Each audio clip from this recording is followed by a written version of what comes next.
What is good, Fin Nation? What's good? It's your boy Reason. We are back here for another one. We got a good one today as we're going to go over all the rookies reporting to Minicamp, as well as the in-depth prospect profile of Devon Achane. It's going to be about 8 minutes of all 22 that I've clipped up of him. Some all 22 you've never seen before and that I know people don't have access to. It's riddled throughout that, so you'll see all of that. That's going to be it's going to be a good one. I'm telling you, man. You know, everyone knows how I feel about that. That's my man crush right there from the draft. We're going to talk a little bit of Dalvin Cook because there is something interesting to go over. You can talk about a little Elijah Higgins, considering he's going to be the next up on the docket. ESPN had their best picks from the 2023 draft. We'll go over that. And then an interesting article earlier this week from Bleacher Report, just highlighting projecting contracts, and I think it's an interesting conversation to have. So we'll go over that. So we got a lot to talk about on this midday matinee on Saturday. I hope all of you had a fantastic Friday and your weekend is off to a fantastic start. Listen, I got to talk about some stuff here, though. You know, if you're a Patreon, you saw the latest episode of 3 Takes, all right? And one of the things I said in that, and someone even responded and said, you know, I love that quote. You know, I'm sitting here and you got these idiots out here who didn't know what a spot thrower was and didn't know they were complimenting Tua. They thought they were dissing Tua, but they're actually complimenting Tua. You know, you got these people, these dumb, clearly not knowing the position, clearly not knowing the game of football. And, you know, now they're trying to say Tua's a system quarterback, and they're trying to hold that against them. Well, let me tell you something. Let me explain something to you morons out there, okay? The ultimate scheme fit, because I know some of y'all, and you know who I'm looking at, all right? Y'all have gone on record and said scheme fits don't matter when me and EM were educating everyone, okay? Because it shows you how much y'all understand the game. And you know, now they're trying to say, oh, well, he's a system quarterback. Are you dense? Because my whole thing here is when you're a coach, okay, here's how it works. Either you draft a quarterback or acquire a quarterback that you are going to build your scheme around, or when you have a scheme in place, when you know what you're going to install in place, you look to either draft or acquire a quarterback that has the traits that fit the scheme that you want to install. Every quarterback is a system quarterback to some extent, okay? Because coaches scheme the offense around the strengths of their quarterback. Guess what? That's the definition of a system quarterback. If they're building their scheme and their system out around you, you are a system quarterback. What do you think Burrow is? What do you think Herbert is now? Tua ain't the only one here. What do you think Hurts is? What do you think Hurts is? They're system quarterbacks. The schemes have been built around their traits and talents to exemplify those things, to magnify them, to get the most out of them. So calling someone a system quarterback is literally not an insult, because every NFL team desires to have a perfect quarterback to fit the system they want to run. Whether that's finding a guy who has the traits and the talents you need in your system, or whether that's building the system around the guy you have.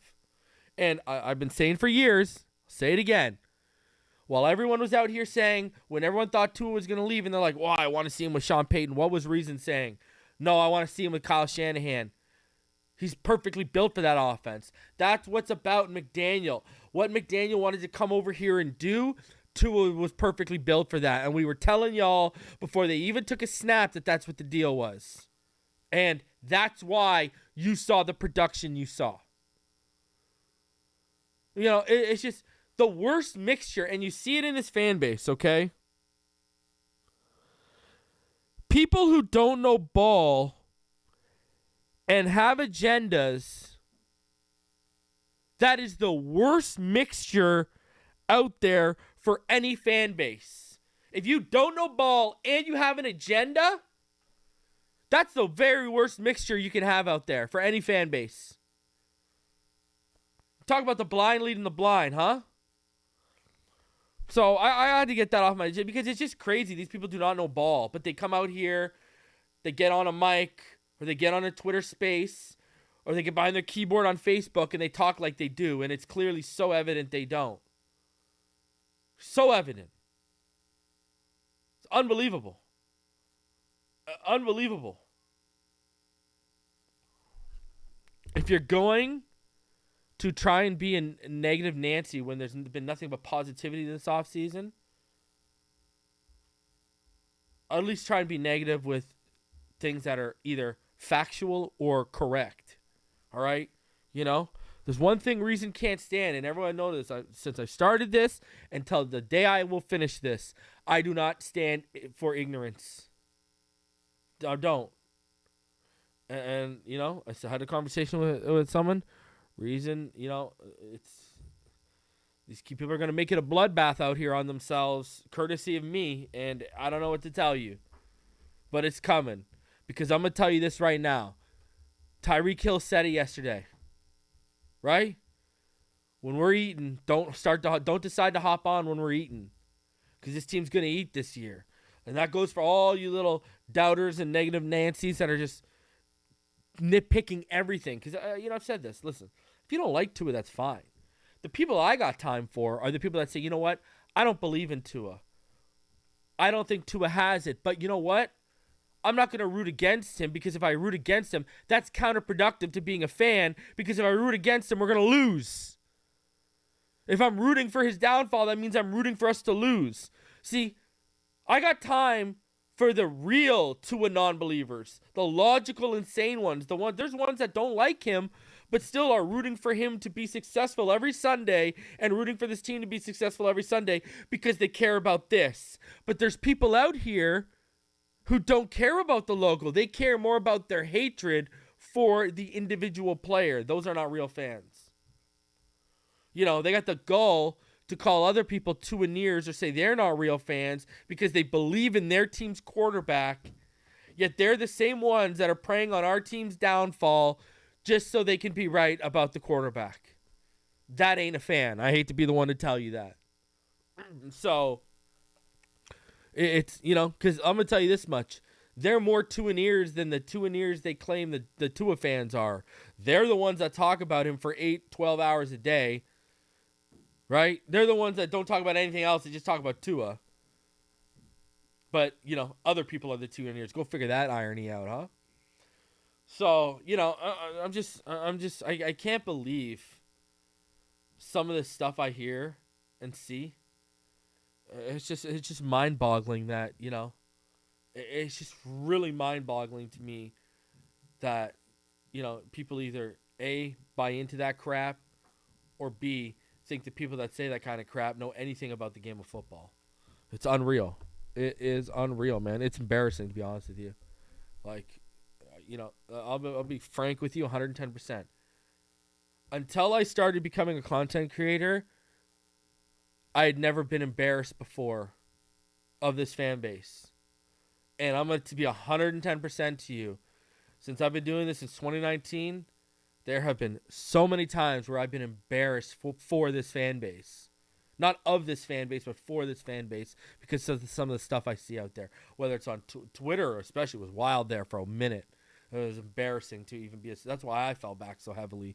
But you know, it's just you know, I don't get it, man. I don't get it. So, anyways, it's always, listen, Polly King, it's always logo over the player unless the player is transcendent. Okay? If the player is transcendent, yes, you can defend him as much as you can defend the logo. All right? If a guy comes in here and wins 3 Super Bowls, defend him. You know, and I'm not even talking about a quarterback. I'm just talking about in general. Defend him tooth and nail. All right? We've been defending guys. You want to be 110%? We've kept guys like Dan Marino, Zach Thomas, and Jason Taylor on equal standing with the logo, and they ain't won shit.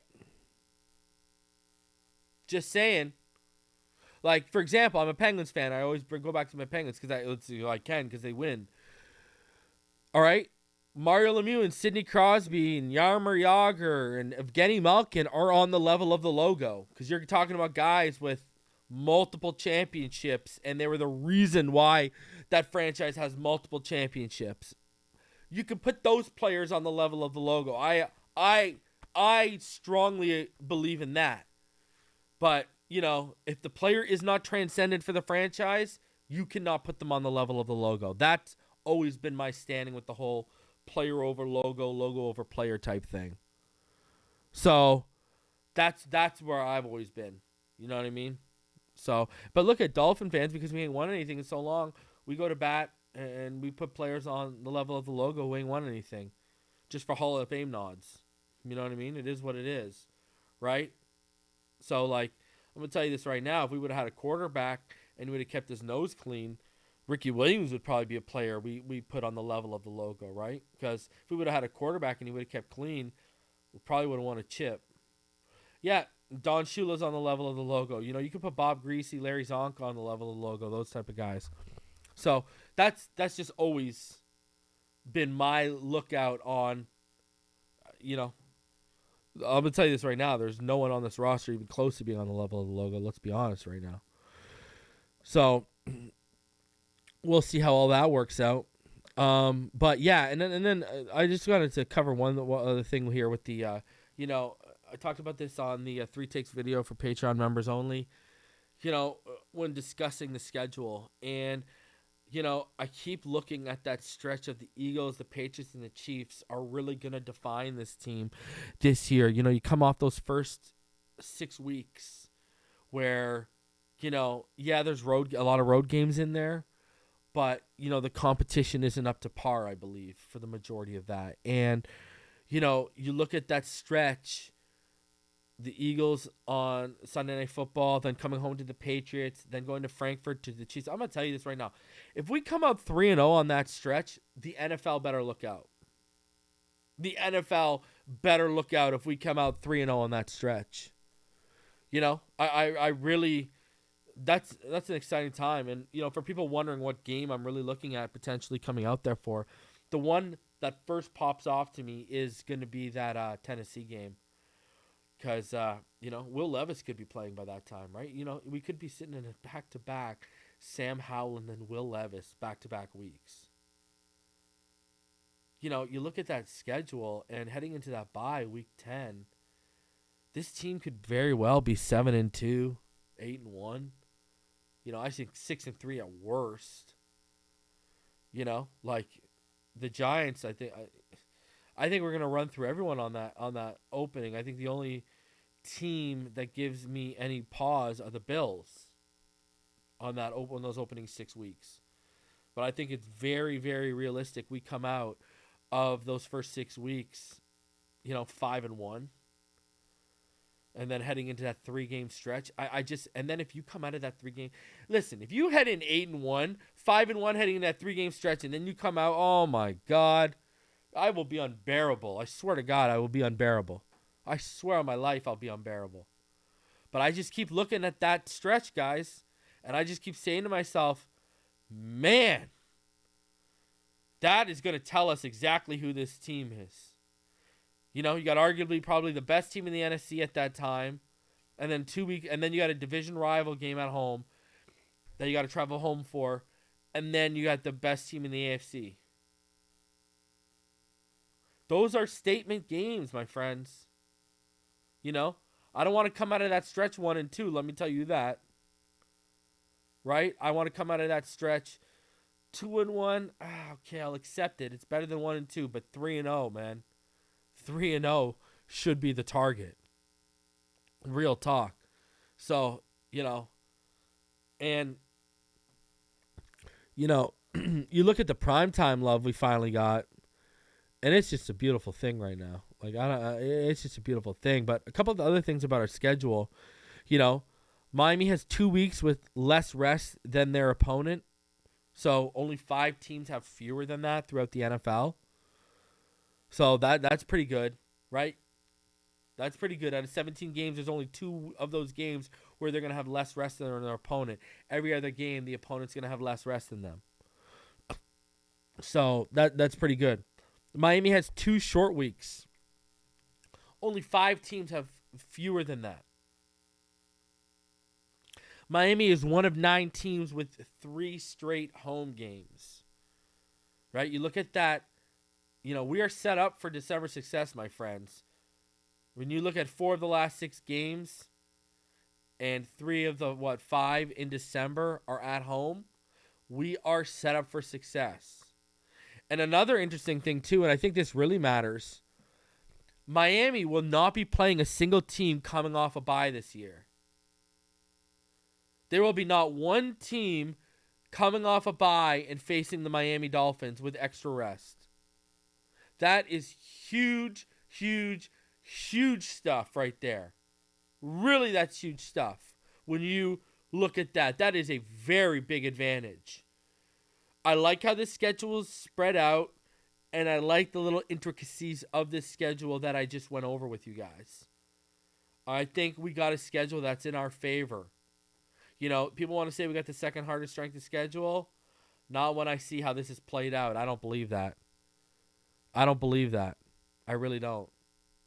So, all right, let's get into the Dolphins and the rookies reporting to minicamp. All right, let's get into this. Let's start off with the homie Barry Jackson. He says what Fangio told Cam Smith and Higgins on Position Switch NFL on how it views the Dolphins. 6-pack of Dolphins notes from rookie minicamp on Friday. Defensive coordinator Vic Fangio called cornerback Cam Smith a couple of days before the draft with a simple message. He said, he loved my game, and I just need to eliminate the handsy stuff, get rid of that out of my game. He knows I can do it because it's shown on tape. That handsy stuff contributed to his 10 penalties last season. Smith, selected by the Dolphins in the second round of last month's draft, said he emerged from the conversation with Fangio knowing he must make sure I don't try to make too many plays away from me, which can lead to penalties. Fangio historically has played a zone-heavy system, and Smith said he's comfortable in that system. We played a variation of zone at South Carolina. It was a cover 4 concept with a lot of man pressure just like here. Having that in my toolbox, zone stuff really comes easy.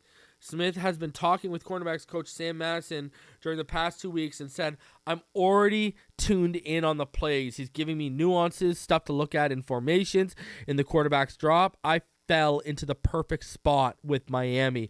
Love it, baby. Smith can play the boundary in the slot. The Dolphins initially have him focusing on the boundary. I have some experience at nickel. Right now, I'm learning both because we don't have many bodies. Right now, I'm focusing on the outside. One goal, he said, is assert my dominance on people. I mean, guys, Fangio's calling him before the draft. You know what I'm saying? Letting him know before the draft. That tells you how highly they thought of him if they're calling him before the draft.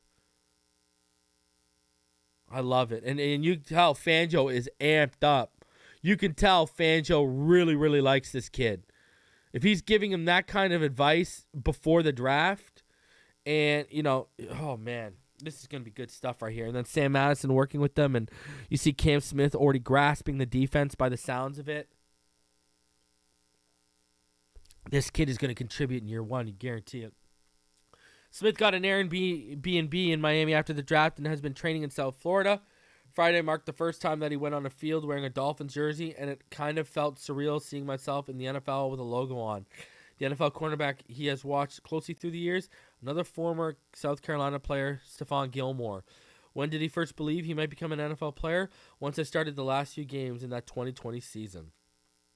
Smith was asked if it was good that he could ease into his first Dolphins practice at rookie minicamp without needing to cover Tyreek Hill or Jalen Waddle. I wouldn't shy away from Hill and Waddle. That would be a great day to make some plays. Just ease into it, getting into the flow, getting to know the plays is beneficial. If you're out there and don't know what you're doing and you've got Tyreek Hill screaming off you, That would be even worse. Glad I can learn the plays before I go out with him. 6th-round rookie Elijah Higgins, who's transitioning from wide receiver at Stanford to a tight end with the Dolphins, said 28 of the 32 NFL teams intended to play him at tight end. He's excited about his potential at a position that he has never played before. I ended up playing a big slot role at Stanford, Higgins said. I essentially played a role very similar to a flexed out F tight end minus all the blocking assignments. That will carry over for sure. Obviously, I'll have to learn to block in the interior. I'm excited. Still don't know too much. The practice plays I'm running right now are pretty minute and straightforward. Higgins said in high school, I wanted to play receiver. In college, I knew how my body transitioned through the years that I got excited for playing tight end because it definitely fits my skill set pretty well. The 6'3" Higgins weighed in at 238 this week, and I'm definitely trying to get upwards of 240, 245 going into training camp and trying to maintain that, seeing how my body feels. If I'm able to do things I'm doing now at 238. I'm cool with that. Higgins, who was on a break from classes at Stanford, has been studying the Dolphins playbook the past 2 weeks. Tight end coach John Embry has had Higgins study a lot of tape of 49ers tight end George Kittle. And I'm going to watch the guys here in the system we run, seeing how they do emulate that. I'm off school right now. How close is he to Kittle? Far from it, he said. I haven't even had my first practice yet. Higgins said he needs to take 2.5 classes this summer to finish his degree in psychology. Why did the NFL select Dolphins at Jets as the first Black Friday? And I got to say, this guy's getting his degree in psychology. Another smart, high IQ guy, right? Why did the NFL select the Dolphins at Jets as the first Black Friday game on Amazon at 3 p.m. the Friday after Thanksgiving? NFL broadcasting executive Mike North said Friday that Amazon reached out to us and said New York is the number one retail market in the country, and a game in New York might be a fun way to introduce the concept. He said a division game feels right on Thanksgiving weekend.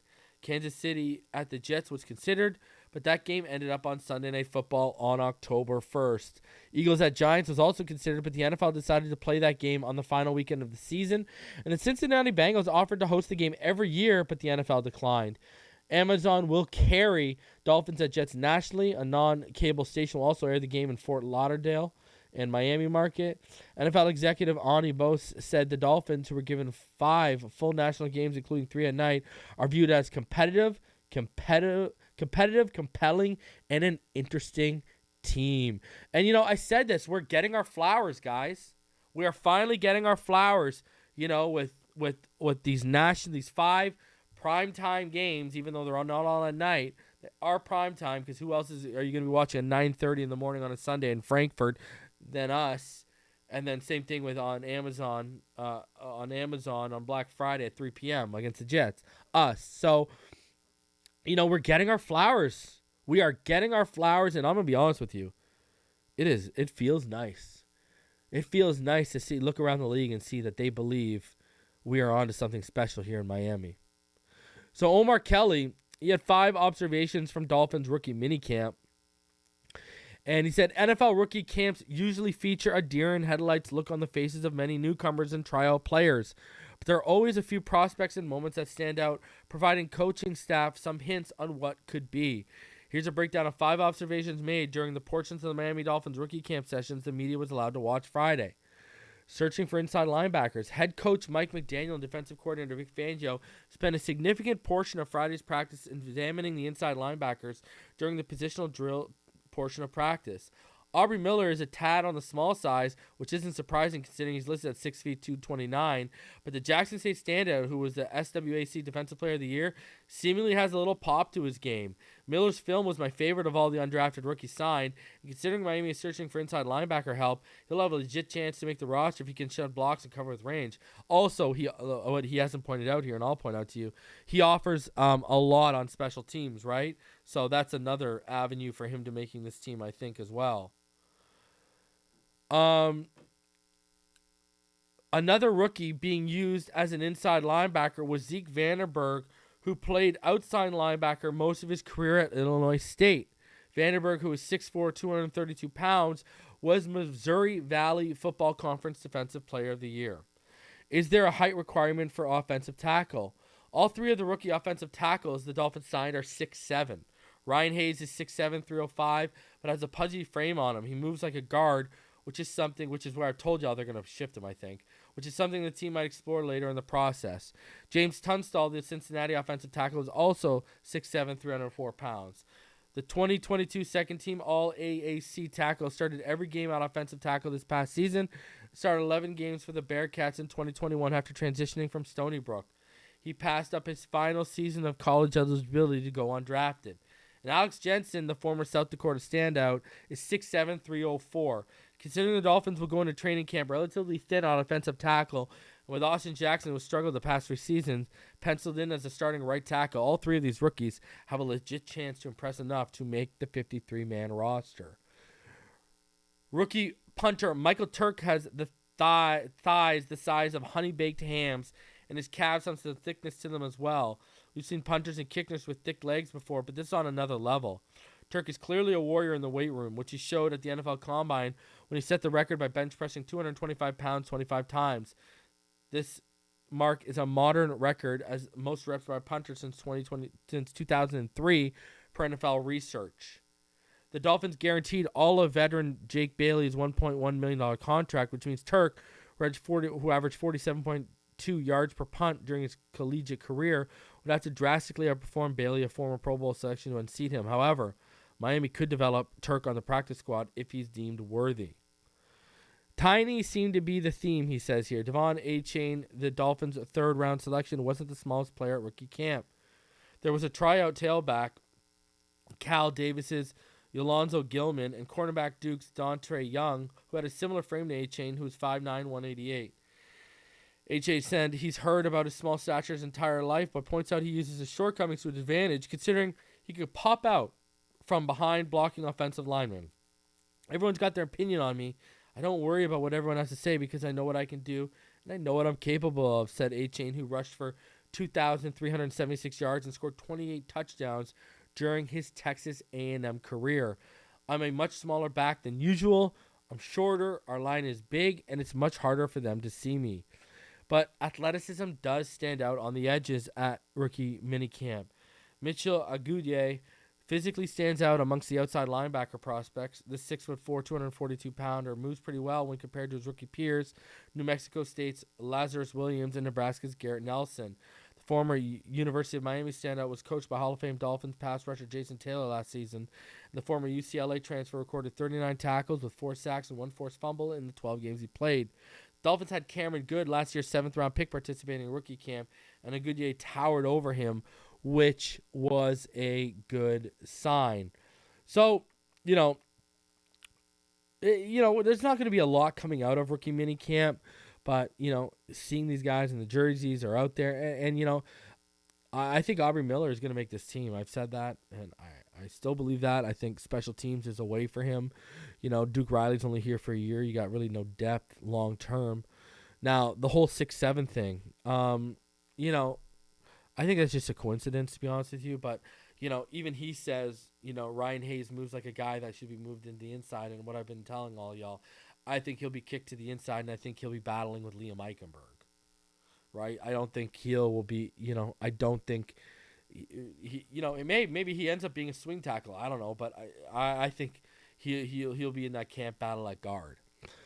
All right, Dalvin Cook update for y'all, and we'll add some context to it after I read it to you guys.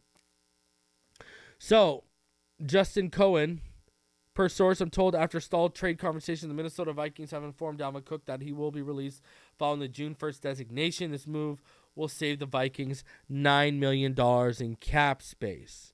All right. Now, who is this guy, right? Everyone's wondering who Justin Cohen is. Well, he's, he writes for the Tallahassee Journal, and he goes on fantasylife.com every now and then as well. He's only got about 2,000 followers, so people right away were like, yo, who's this guy?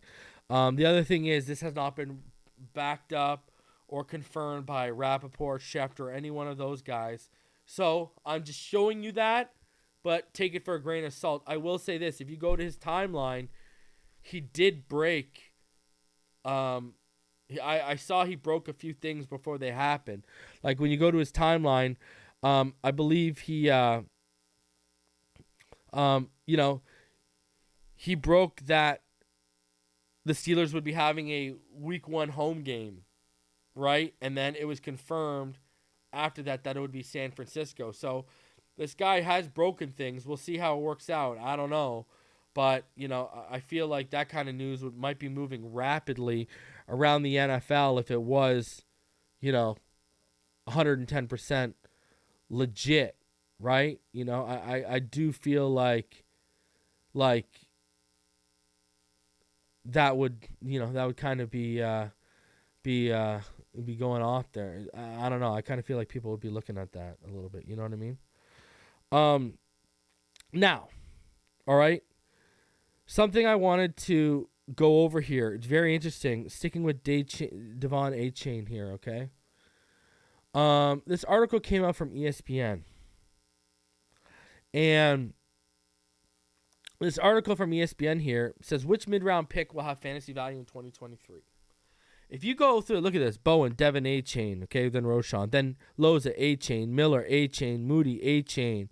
Jason Reed, Tyler Scott. Then Jordan Reed, who used to work for the Draft Network, Achane, Tannenbaum, whatever. But you see where I'm going here, right? Now, if you look at right now, there's a lot of love going in the fantasy community right now for Devon Achane. A ton of community. And if you've been watching the past couple of days, the fantasy community has been really divided on Devon Achane. All right? There's a lot of people in dynasty leagues, et cetera, that are buying high on Devon Achane right now in McDaniel's offense. But then there's another side of fantasy football, of the fantasy football community, that is pausing on Achane. Why? Because they believe Dalvin Cook's going to be coming here and lowering Devon Achane's value. So I showed you that ESPN article because, you see all the ESPN analysts and experts picking Achane there, with as a mid-round pick with fantasy value in 2023. And, even guys who are draft experts like Jordan Reed picking them. And you go look at the fantasy community right now, Devon Achane might be one of the most intriguing fantasy topics right now in the community. I'm telling you, go do the research for yourself. That community is very divided on Devon Achane. A lot of them are telling people to buy high. A lot of the rest of the community are saying, pause. Dalvin Cook is going to be coming to Miami. So it plays on the Dalvin Cook thing too. So very interesting thing to keep an eye on in regards to fantasy football, because we do it every year here on Phinside The NFL. And finally here, Bleacher Report. They came out with an article projecting NFL contracts for players whose fifth-year option was accepted or declined. Now, for Joe Burrow, they're expecting a 5-year, $270 million, $180 million guaranteed. For Herbert, they're expecting 6 years, $321 million, and $200 million guaranteed. All right. Now, first of all, the fact that, they've got Herbert getting more guaranteed money. Now it is over 6 years as opposed to 5. They have him getting more guaranteed money than Burrow. That's a lot of money for 6. Just look at that number: 6 years, $321 million, $200 million guaranteed for a guy who hasn't won anything. Oh, he won Rookie of the Year a couple years ago. Like, that matters. Like, that is crazy. When you look at this, when you look at that, I mean, that is an insane number. I'm sorry. That is just nuts. Paying him $53.5 million per year. $53.5 million per year. That is ridiculous, people. Okay, and then you look at Burrow, $54 million a year. Now, but at least Burrow, at least he's gone deep in the playoffs multiple times. But holy, $53.5 million for someone who's not won anything. Chase Young, they think he's going to get, wow, the mighty have fallen. They think he's going to get a 1 year, $20 million. Now, Tua. For Tua, they say there isn't much more of an intriguing player on this list than Miami Dolphins quarterback Tua Tagovailoa. There were times last year when Tagovailoa appeared to be headed towards superstardom, but there were also durability concerns, including multiple concussions. However, those injuries didn't stop the team from picking up his fifth-year option, and Coach Mike McDaniel told reporters that it is important for Miami to show Tagovailoa is confident in his long-term prospects. I think it's important to recognize that we have a conjurance of interest by the Dolphins and the player, Tua, that both parties really want him to play at a very high level for a long time for the Miami Dolphins, McDaniel said. Chris Greer went even further, stating that Tagovailoa's previous injuries won't preclude the team from working on a long-term deal. It's something that is going to make. It's not something that's going to make us afraid from doing something long-term with him. The one thing he's been banged up, but he always comes back and bounces back and plays hard and performs, so he's excited for his future.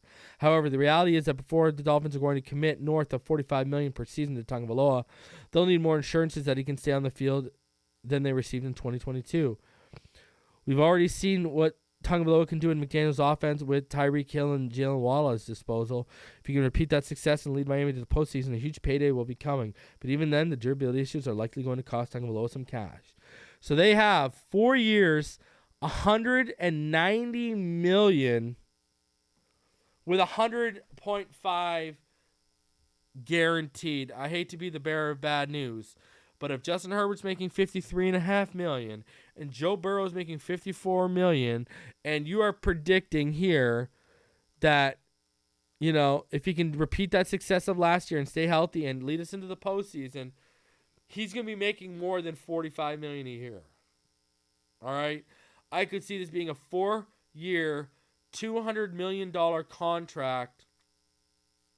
And to be quite frank, you're going to have probably about $125, $130 million of it guaranteed. That's what it could be even more than that too. But, you know, if he repeats that success last year, stays healthy, and we go to the playoffs and we win playoff games, this contract's going to be over $200 million if it's 4 years. Who are we kidding right now? Let's be honest with ourselves. All right? So, you know, I'm just saying.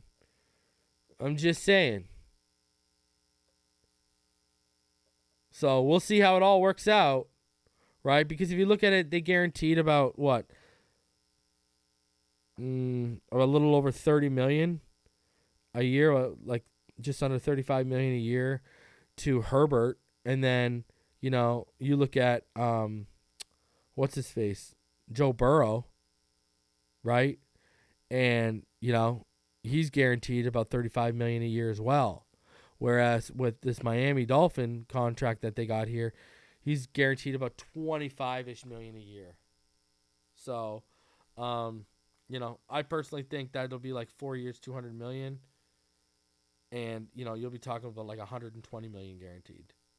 I do think the guarantees on Burrow and Herbert will be higher with those contracts too.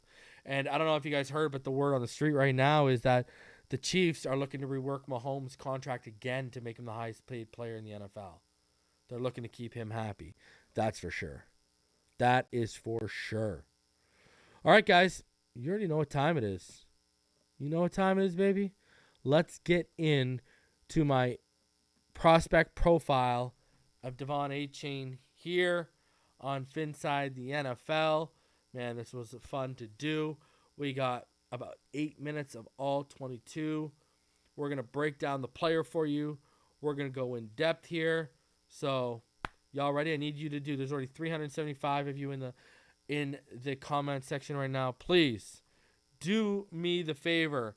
Smash that like button. Let's do a check right now. Smash that like button. Please, please, please.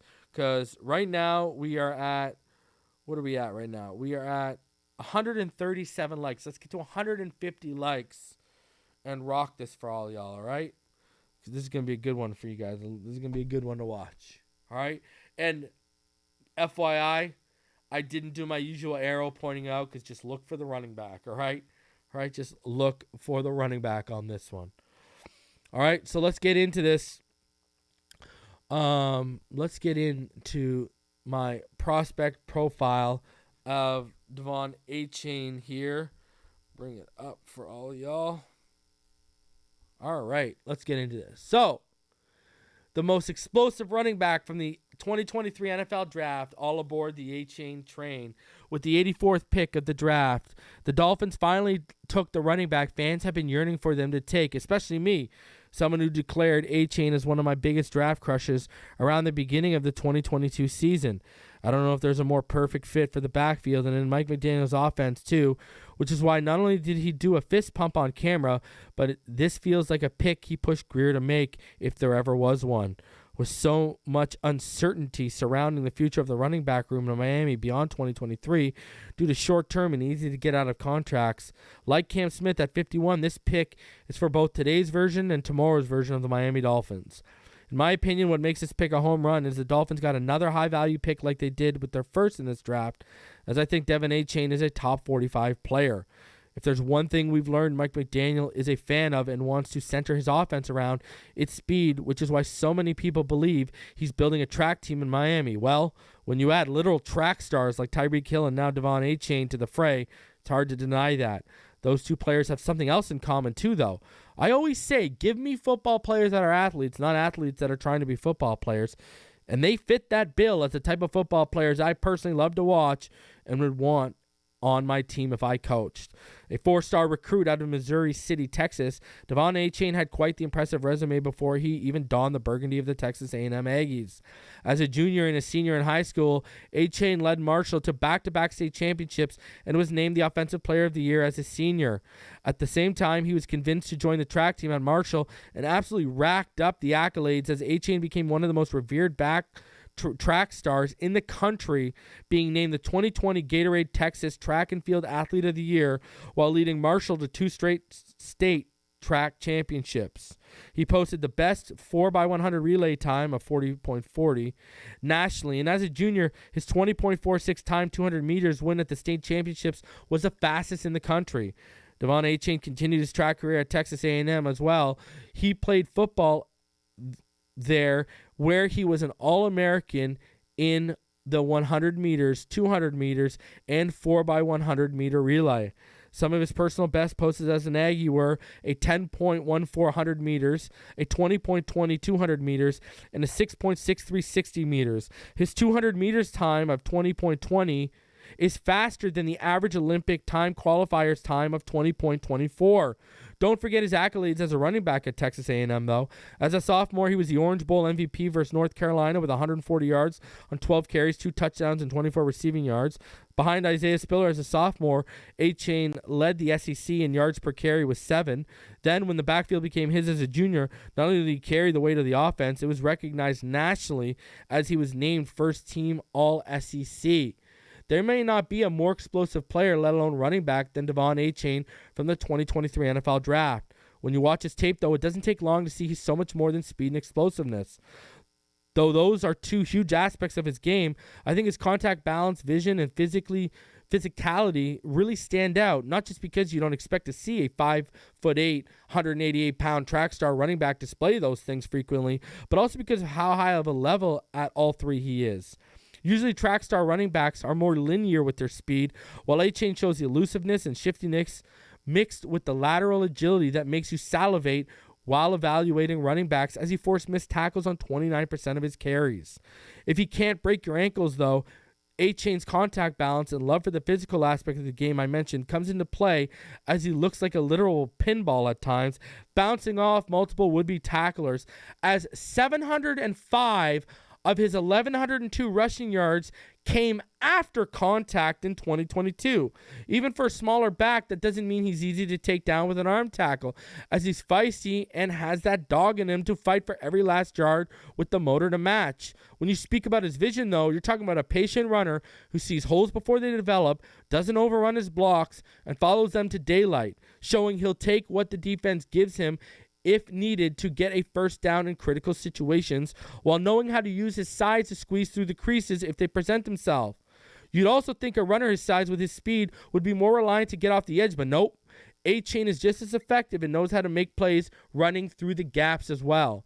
How Devon Achane fits in McDaniel's offense for year one will be interesting, but I see him getting his fair share of snaps and overall usage. After all, he's the Dolphins' biggest home run threat out of the backfield, having reached a top speed of 24.42 miles per hour on his 40-yard dash at the Combine and 22.2 miles per hour on a kick return in 2021. The Dolphins saw a ton of success in 2022 using 21 personnel, deploying 2 running backs, 1 tight end, and 2 wide receivers as they posted the highest EPA out of any formation in 21 personnel, which was also the highest league-wide at 0.5.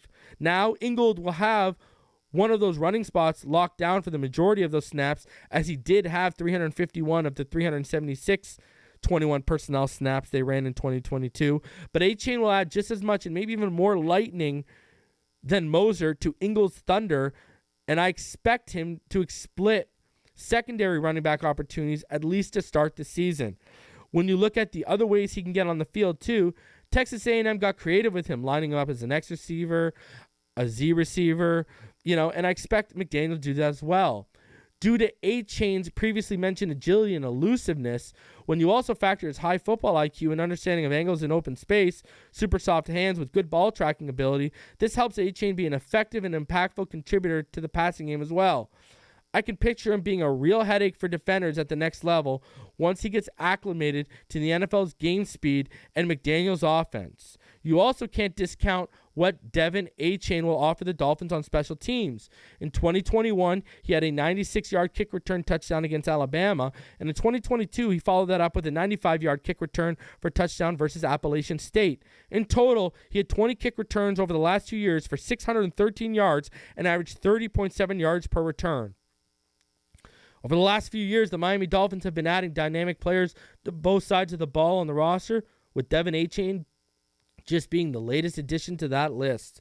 The only downside to his game is his size, which, as I've stated before, I think is a tad overblown given the context of the situation. Achane will now be able to fully transform his body into being permanently in football shape and will no longer be cutting weight for track. I think he has the frame to play around 200 pounds while not sacrificing any explosiveness to his game, kind of like Raheem Mostert did, for example. By adding more functional strength, I can also see Achane really improving as a blocker, as even at his current size, he consistently displays the willingness and feistiness needed while still be effective cut blocking defenders he knows he can't match head on or overpower. When you evaluate Devon Achane as a prospect, it's clear to see that he's the absolute perfect outside zone rusher for the Dolphin system, with clearly a higher upside long term than a Raheem Mostert or Salvon Ahmed, while offering you more versatility through ways to be used on the field as a speedy offensive chess piece, more so than any running back Miami currently has. The Miami Dolphins have a deep group of running backs that they will most likely take a committee approach with in 2023, even if they add a certain somebody from Minnesota to the fold. But Miami's running back room will eventually be Devon Achane's to lead in the coming years. Man, I can't tell y'all enough how excited I am to see Devon Achane in aqua and orange this season. When you talk about a player at the Combine during his 40, reaching 24.42 miles per hour. That's the second fastest timed player in Combine history. And what does that tell you? He's a long runner, right? You can see his specialty in high school and at Texas A&M was the 200 meters, right? He had a better 200-meter time than he did his 100-meter. His 100-meter was 10.14, while his 200-meter was 20.20. He's a long runner, right? He's got that home run speed, that long speed that you really want to see on a running back. I'm telling you, man, this kid is special. This kid is an impact player. And do not discount this guy, especially if we do not get Dalvin Cook this offseason. This could very well be his backfield by the end of this season. I truly believe that. Now I do think Raheem Mostert's going to be healthier than he was last year. I don't think he was fully ever recovered from the injury the year previously. I think he was at about like 80% at best, right? And then the wear of the tear of the season itself starts to take its toll on you. But I do expect a guy like Raheem Mostert to be a little bit more explosive, but even at his peak, he's not as explosive as Devon Achane. He's just not. And I really think, like I said, in that prospect profile, he might not only be the most explosive running back in this class, he might be the most explosive player in this draft class. All right? You're talking about a guy who ran a 4.32 and was legitimately disappointed because he felt he should have been competing for the record. Right? I mean, this is a competitor, and a fast one at that. And I've said it before, I'll say it again. Listen, I'm not one to get screen printed jerseys or anything like that. I hate them. Can't stand them. But this year, for Devon Achane, I think I'll be getting that screen printed jersey considering he's my man crush. And I expect us to have some wow moments this year with Devon Achane. I really do. Because imagine if we had the home run threat out of the backfield last year. That's what we all wanted Mostert to be, but he just wasn't healthy enough yet. Now we might have multiple guys that can do that. Mostert would be able to offer you that. Obviously, our boy Achane can offer you that. And if you bring in a Dalvin Cook, that's a third one. So I'm just saying.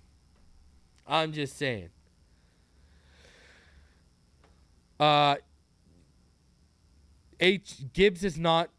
What are you talking about? Gibbs is not in a different class than Devon Achane. Bijan Robinson is the only one that stands out between Gibbs, Achane, and Robinson, really, out of the top three, and that's because he's the most complete. Jahmyr Gibbs, there's not much of a gap, if any, between him and Achane. Literally. So I don't know what to tell you. Especially, I can tell Charles D. Probably, he's only watched highlights on YouTube. I know you don't got access to the All-22 that I got access to. So, Did you watch him at Georgia Tech or did you just watch him at Alabama? Because I can almost guarantee you only watched him at Alabama. I'm speaking of Jahmyr Gibbs. All right? Because I've watched the All-22 of Georgia Tech. Jahmyr Gibbs is good. And the only reason he was number 2 running back for me is size. That is the only reason he was over Devon Achane. But remember, Devon Achane was the one I was pounding the table for. And they're similar in height. And, if Gibbs doesn't put on much weight, guess what? Devon Achane going to catch up with that real quick. Real quick.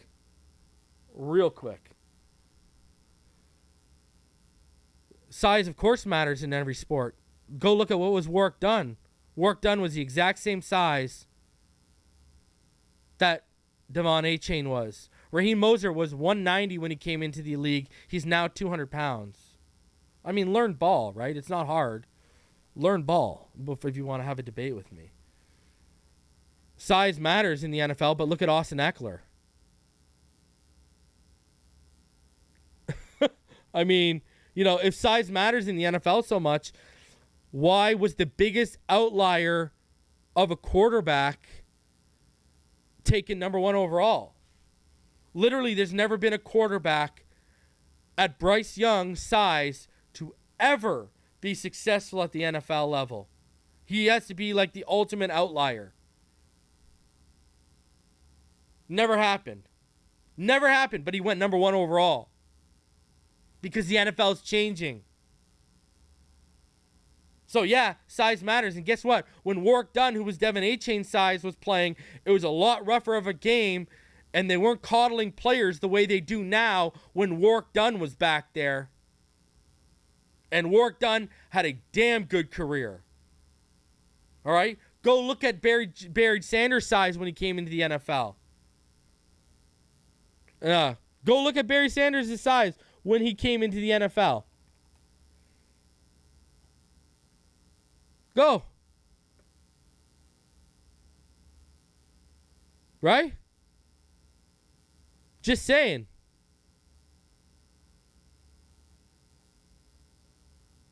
Barry Sanders was Oh, now there's always outliers and exceptions. Right. So, but because he's a Dolphin, now there's outliers and exceptions. See, bro, keep moving your goalposts. You got owned. You just got absolutely destroyed. Absolutely destroyed.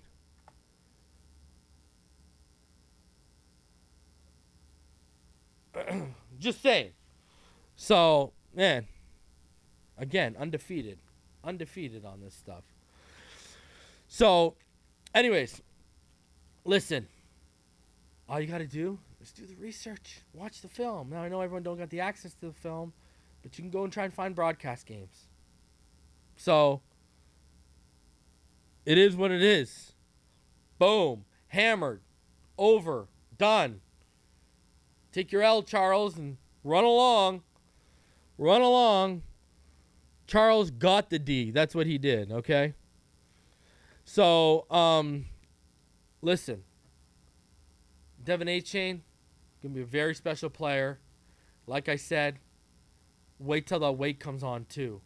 That's why, for me, getting Dalvin Cook would give this guy 2 or 3 years to put on the weight and fully transform his football body.